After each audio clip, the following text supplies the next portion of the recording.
Bienvenue à toutes et à tous. Vous écoutez la nouvelle série d'épisodes de Together Women Rise appelée They Are Leaders. Cette série est dédiée aux femmes dirigeantes, alliant force décisionnelle et intelligence relationnelle pour transformer les organisations et la société. Face aux défis de notre époque, crise multiple, volatilité, incertitude, accélération du développement technologique, nous avons besoin de ce leadership équilibré et de ces femmes qui l'incarnent.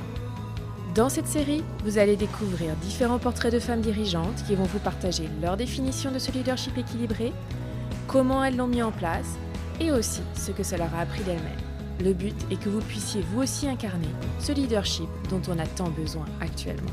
Belle écoute! Bonjour à toutes et à tous, aujourd'hui j'ai le plaisir d'accueillir Anne Reul.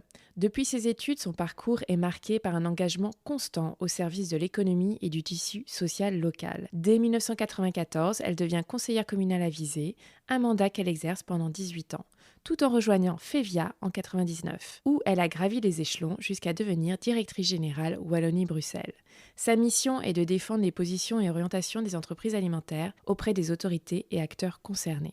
En parallèle, elle siège dans de nombreux conseils d'administration et instances stratégiques qui ont toutes en commun un même objectif, servir l'économie, le social, l'environnement et la santé, que ce soit à travers l'Act for Wallonia, le CESE Wallonie ou encore le Centre de santé de Visé, pour ne citer que.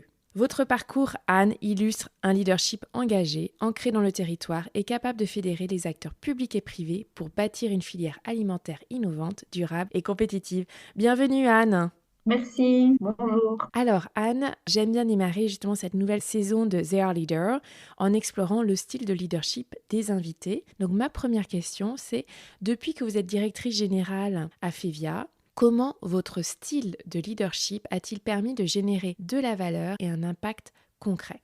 Voilà, alors quand j'ai commencé chez FEVIA, donc j'étais assez vite directement directrice de FEVIA Wallonie et aussi je m'occupais de tout ce qui était économie. Et c'est vrai que déjà par la fonction, qui est une fonction qui m'intéressait parce qu'on a déjà une interface en fait entre le monde de l'entreprise, puisque nos membres sont des entreprises alimentaires et tout l'environnement socio-économique qui les entoure, dans lequel elles doivent évoluer. Donc une fonction qui est très centrale par rapport à toute une série d'acteurs, mais on a bien sûr notre équipe FEVIA. Et j'ai toujours beaucoup misé sur la collaboration, la concertation et l'application des équipes. Et donc, ça a toujours été là-dessus que j'ai fondé mon leadership. Donc, c'est-à-dire que pour moi, c'est très important de pouvoir me reposer sur notamment des collègues directeurs, mais aussi sur des experts dans les... et aussi au niveau interprofessionnel, intersectoriel avec d'autres fédérations patronales ou sectorielles, ou bien sûr avec les partenaires publics et autres stakeholders. Donc, la concertation avec tous ces partenaires et la collaboration avec les équipes. Et donc, avoir effectivement aussi un management plus participatif, c'est-à-dire embarquer les équipes dans les projets, les motiver, leur donner suffisamment d'autonomie et de responsabilité, mais aussi un cadre, une vision dans laquelle ils peuvent évoluer. Ils soient motivés aussi à travailler ensemble aux mêmes objectifs, aux mêmes projets. Que Est-ce ce que soit avec vous les équipes. avez un exemple concret de ce que vous avez mis en place, qui n'existait pas avant, pour apporter plus de collaboration ou peut-être plus de concertation? Comme vous disiez, là, vous travaillez aussi avec d'autres organismes qui sont intersectoriels pour avoir plus de poids, j'imagine, après, pour aller voir les institutions, les autorités. Oui, oui, il y a plusieurs exemples. Ici, par exemple, pour le gouvernement wallon, on a vraiment mis en place un forum industriel avec d'autres fédérations industrielles et Act for Wallonia, qui est aussi dans ce forum. Donc, c'est vraiment l'idée de travailler ensemble pour avoir un dialogue constructif avec les autorités de façon très concrète sur des projets vraiment prioritaires. Et c'est un forum qui est informel, mais c'est vraiment le partage et l'apport de ce que nous, on peut donner comme input venant des entreprises et comme proposition constructive, quoi. Donc, Et ça, on de peut créer l'amener justement ensemble. ce forum informel, c'est quelque chose qui a été mis en place il y a combien de temps? Ceci, c'est assez récent, hein, donc c'est depuis le nouveau gouvernement wallon. Par contre, un autre exemple, c'est aussi en matière d'innovation. Ben, voilà, on a lancé ici, ça fait maintenant aussi presque 20 ans, le pôle de compétitivité Wagralim. C'est un pôle d'innovation où là, vraiment, c'est piloté par les industriels. Et là, c'était vraiment réunir le monde scientifique, donc les universités, les hautes écoles, les centres de recherche et les industriels pour lancer des projets d'innovation en collaboration. C'est vraiment l'innovation collaborative entre entreprises, monde scientifique et encadrés par les autorités. Et donc, dans des domaines vraiment prioritaires pour faire évoluer l'alimentaire, la santé dans l'alimentaire, enfin, et tout ce qui est lié à l'alimentation. Donc, ce que j'entends, c'est que votre style de leadership et le changement que vous avez apporté, c'est vraiment comment construire encore plus ensemble aller chercher d'autres acteurs pour renforcer le savoir, la prise d'initiative, l'innovation et être plus fort après pour pouvoir porter les projets. Voilà, c'est ça. Je pense qu'on est vraiment plus forts ensemble, comme on dit, et chacun a des compétences.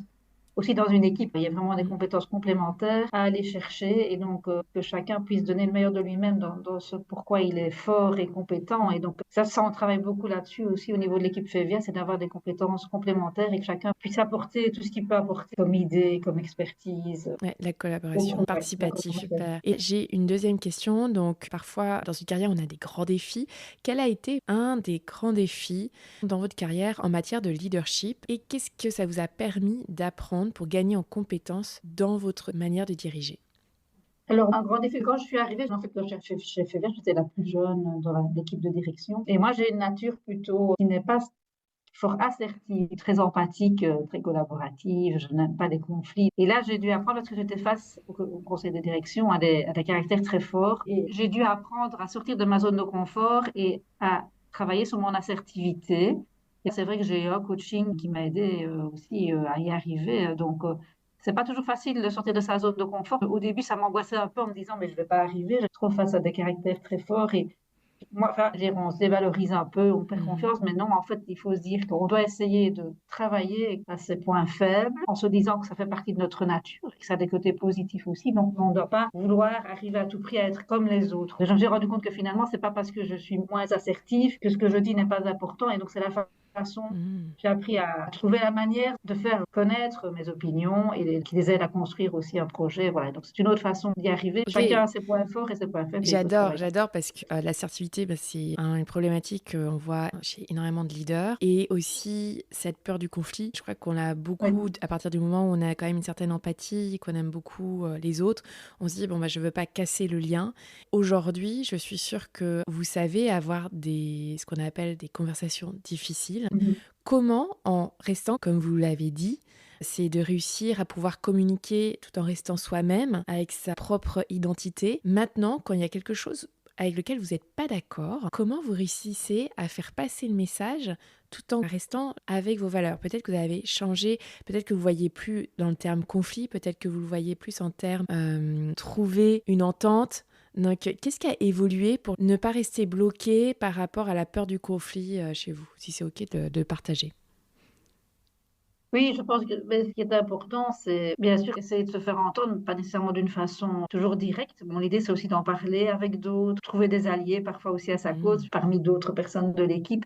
Et par rapport au conflit ou des choses difficiles à faire passer, c'est toujours aussi d'arriver à faire comprendre à l'autre, en fait, pourquoi il faut changer, pourquoi il doit lui-même évoluer, par exemple. Et donc, c'est que lui-même arrive à comprendre et pas arriver frontalement en disant ben, c'est comme ça et voilà, tu dois le digérer, on te donne la nouvelle, mais non, Mmh. mais essayer de lui faire comprendre et que ça vienne de lui-même, parce que souvent, c'est comme une personne qui n'est pas à sa place, c'est ni bien pour elle, ni bien pour l'organisation, et donc faire comprendre que ce sera mieux pour lui et pour l'organisation d'avoir voilà, une évolution ou un changement.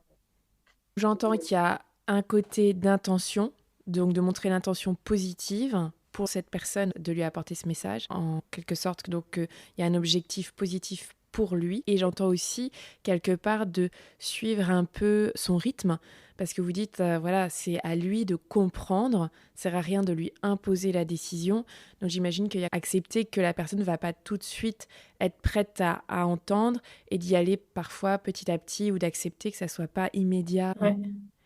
Et quand vous êtes vraiment face à quelqu'un qui ne veut pas, par exemple, on est beaucoup en changement, est-ce que ça vous est déjà arrivé que vous devez faire passer, je sais pas, une réorganisation, ce genre de choses, et qu'une personne ne veut pas voir le positif aussi pour lui? Comment vous gérez ça? Je ne suis pas beaucoup amenée à faire ça parce qu'on est beaucoup en co-organisation avec Ouais, voilà, le directeur général et la directrice pour la Flandre. Et donc, on fait ça ensemble, on ok. décide ensemble, mais on n'a pas non plus énormément de cas Mm. comme ceux-là. En général, ça s'est quand même plus ou moins bien passé, mais c'est vrai que je pense qu'à un moment, si ça n'évolue pas et que la personne ne parvient pas à comprendre, à un moment, il faut aussi quand même pouvoir décider pour le bien de C'est l'équipe. ça. Oui, il faut que ça y ait des deux côtés, hein, quand Oui, même, qu'il y ait c'est une ça. envie Oui, oui, bien sûr. d'évoluer Voilà, aussi de la c'est personne en ça, face. Yes. c'est ça. Et la troisième question, c'est évidemment, même les meilleurs leaders, sous pression, peuvent parfois quitter leur leadership que j'appelle équilibré, c'est-à-dire alliant performance et bienveillance. C'est-à-dire, par exemple, se mettre à décider seul, couper la parole. Est-ce que quand ça vous arrive, Anne, Est-ce que vous avez des signaux? Est-ce que vous avez des manières de vous en rendre compte? Et quelle stratégie peut-être que vous avez mis en place pour tout de suite vous recadrer et revenir dans cette posture de collaboration participatif? Alors, je ne sais pas si ça vous arrive, je ne connais pas vos travers, comme on en a Hum. tous. Moi je suis en fait quelqu'un de très organisé et je vise l'efficacité, donc et comment pas beaucoup de temps souvent pour faire les choses. Et donc j'ai tendance du coup à vouloir faire toute seule, en fait, avancer toute seule sur quelque chose.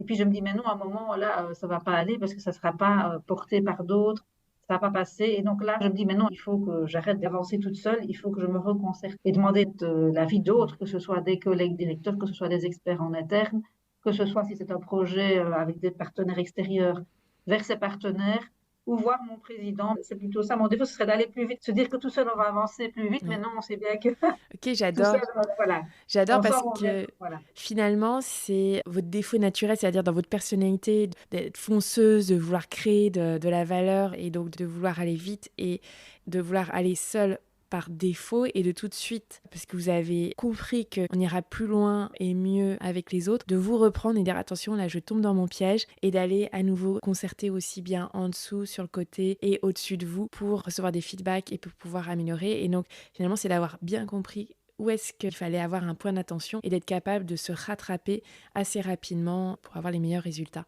Pas Voilà. embarquer tout le monde et on va plus Ouais. loin ensemble, effectivement, Ok. c'est comme on dit. Et ma Ouais. dernière question, Anne, quel serait votre conseil le plus puissant pour une femme qui aspire à un poste de direction? Moi, je dirais qu'il faut se sentir légitime. Chez Févien, on a beaucoup de femmes maintenant dans les postes de direction, donc ça a évolué aussi vers une féminisation. Mais je pense qu'il faut vraiment se dire, voilà, on a toute notre légitimité, il faut se faire confiance, on a tous les atouts pour y arriver. Il faut vraiment se reposer et faire valoir ses atouts, ses compétences, et se dire qu'il ne faut pas avoir peur de s'exprimer, de se lancer, il faut avoir confiance en soi. Et quelqu'un qui manquerait de confiance en soi, quel conseil vous lui donneriez pour justement que ça ne soit pas un frein à son ambition?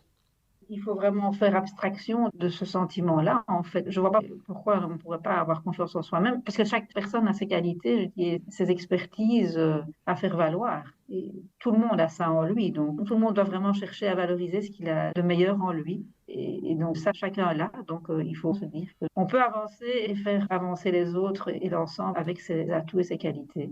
Ok. Donc si je résume, c'est pratiquement un devoir chez chacun de reconnaître c'est quoi nos atouts, nos valeurs qu'on peut apporter et de se sentir légitime à aller encore plus les mettre à contribution. Et finalement, c'est ça un leader, c'est de se dire à chaque fois que si on a un doute sur mais est-ce que je vais être assez bonne, c'est de revenir sur toute la valeur qu'on a apportée et de se dire mais en fait, j'irai contre mon devoir si je ne vais pas les offrir à une entreprise, Oui. à un service.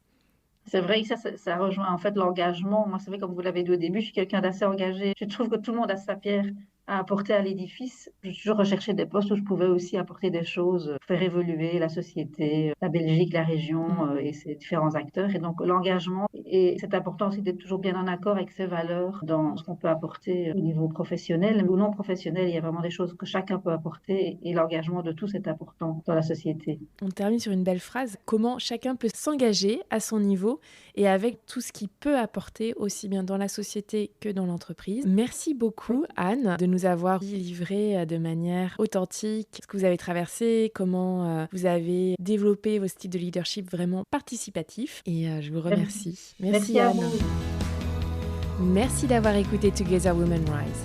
Si cet épisode vous a plu, pensez à vous abonner et à le partager avec vos amis. Votre avis compte pour moi. Alors n'hésitez pas à m'envoyer vos commentaires, vos idées de sujets ou de futurs invités. On se retrouve dans 2 semaines pour un prochain épisode. Et n'oubliez pas, plutôt que de rivaliser, soutenez les femmes autour de vous.